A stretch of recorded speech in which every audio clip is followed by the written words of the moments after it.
जोशीमठ में लगातार आपदा से मानव जीवन अस्त व्यस्त, शासन प्रशासन राहत कार्य में लगी। चमोली जिले की उत्तराखंड क्रांति दल के जिलाध्यक्ष दीपक फडणवास ने जोशीमठ संघर्ष समिति को अपना समर्थन दिया और लगातार जोशीमठ के प्रभावित क्षेत्रों में जाकर पीड़ित लोगों की मदद में लगे हैं।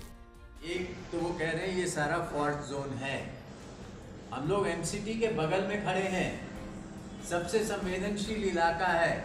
यहाँ प्राचीन काल में ऐसा पहाड़ को तोड़ मोड़ कर उठाया गया है। देयरफॉर यहाँ के जो पत्थर हैं हार्ड रॉक तो हैं, लेकिन उनमें दरारें हैं, उनके बीच में मिट्टी घुसी हुई है, उनके बीच में तरह तरह के रॉक्स हैं, कुछ सॉफ्ट हैं और ज़्यादातर हार्ड भी हैं। तो हार्ड रॉक होने से कोई आपको आश्वासन नहीं मिल सकता है, नंबर। दूसरी बात यह है कि टनल में ब्लास्टिंग हुई, ये बात तो एनटीपीसी भी मान लेगा कि टनल के अंदर ब्लास्टिंग हुई है। मैं पूछ रहा था यहाँ और मुझे पता चला कि एनटीपीसी ने एक समय लोगों को कुछ एक प्लास्टिक का मार्कर दिया था कि अपनी छत पे लगा लेना, और अगर यहाँ पर तुम्हारा घर हिलता है तो ये गिरेगा या टूटेगा।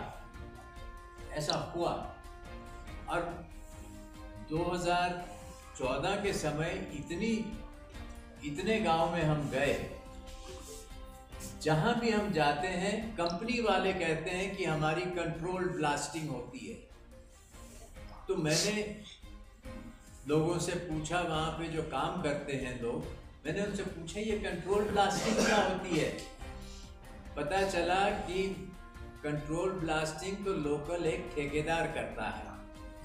लोकल ठेकेदार जो है वो वैज्ञानिक नहीं है, वो जल्दी से जल्दी अपना काम करना चाहता है ताकि अपनी कमाई करे और अगले साइट पे पहुंचे। तो उनके यहाँ कोई वैज्ञानिक नहीं होता जब वो ब्लास्टिंग करते हैं, नंबर 1। नंबर 2, उसकी वजह से ये दरारें आती हैं और ये दरारें काफ़ी फैलती हैं। LNT के जो लोहारी नाग पाला का जो प्रोजेक्ट था, वहाँ एक गांव में मैं गया जहाँ पर ये देखा कि जल स्रोत जो है सूखा पड़ा है। क्यों सूखा पड़ा है? क्योंकि जल स्रोत कहीं और चले गया।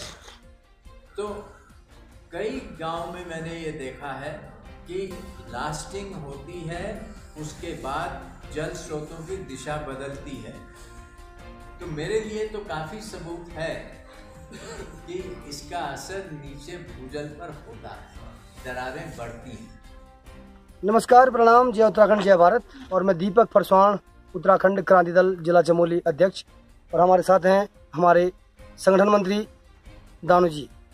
और विगत 24 दिसंबर 2022 से हम लोग यहाँ पे जो उत्तराखंड में जो इस प्रकार की आपदा आई है जोशीमठ में, विकासखंड जोशीमठ में, तो हम निरंतर यहाँ पर जो संघर्ष समिति जोशीमठ संघर्ष समिति है उनको सपोर्ट करते हुए रात दिन यहाँ पे सहयोग में लगे हुए हैं।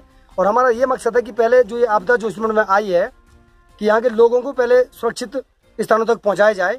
और निरंतर इसमें डीएम हिमांशु खुराना, SDM कुमकुम जोशी और यहाँ पे ज्वाइंट मजिस्ट्रेट दीपक सैनी जी से डेली बातें चल रही हैं, वार्तालाप हो रही है और सोल्यूशन निकाल रहे हैं।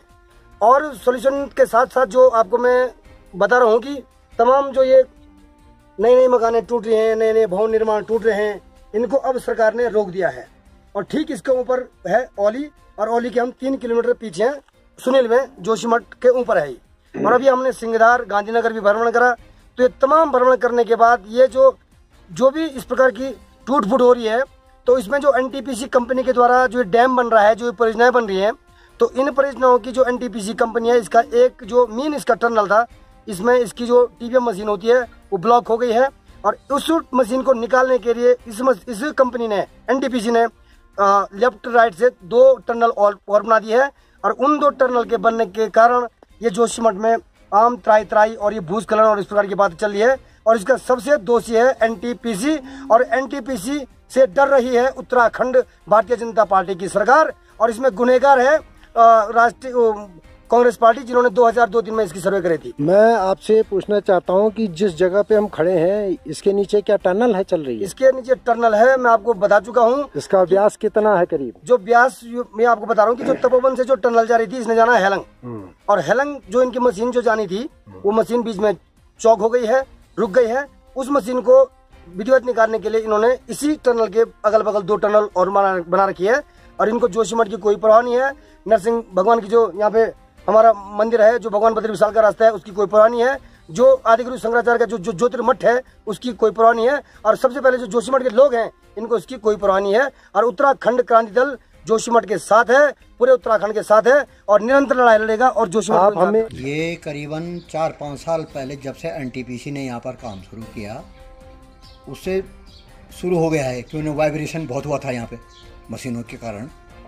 और बीच में पिछले साल वो फरवरी में जो ऊपर ऋणी भूकंप का वो जो झटका लगा था, वो पानी का बहाव का, उससे भी यहाँ नदी का जरा रुख हमारी तरफ आ गया, तो डबल इस पर एक्शन हो गया है।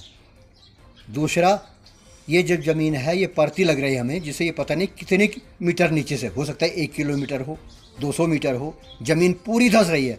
एक मेरा मकान ही नहीं धंसा, बल्कि हमारे मोहल्ले की सारी मकानें, गांव की सारी मकानें, जो आपका ये नेशनल हाईवे है तब मलारी का, वो भी आप देख सकते हैं, वो भी झुक रहा है। और उस पर तो सरकार अपना करे। हम यही चाह रहे हैं कि सरकार इस पर कुछ ना करके, जिनके लोगों के अपने मकान हैं वो नफ्ती करके, उसके बदले उन्हें अगर ज़मीन नहीं है तो ज़मीन और आसान किस्तों पर उन्हें ऋण मुहैया कराए, जिससे उनकी आवासीय परेशानियाँ भविष्य में ना हो, किसी को बर्बाद ना हो। यही मेरी गुजारिश है सरकार और शासन से।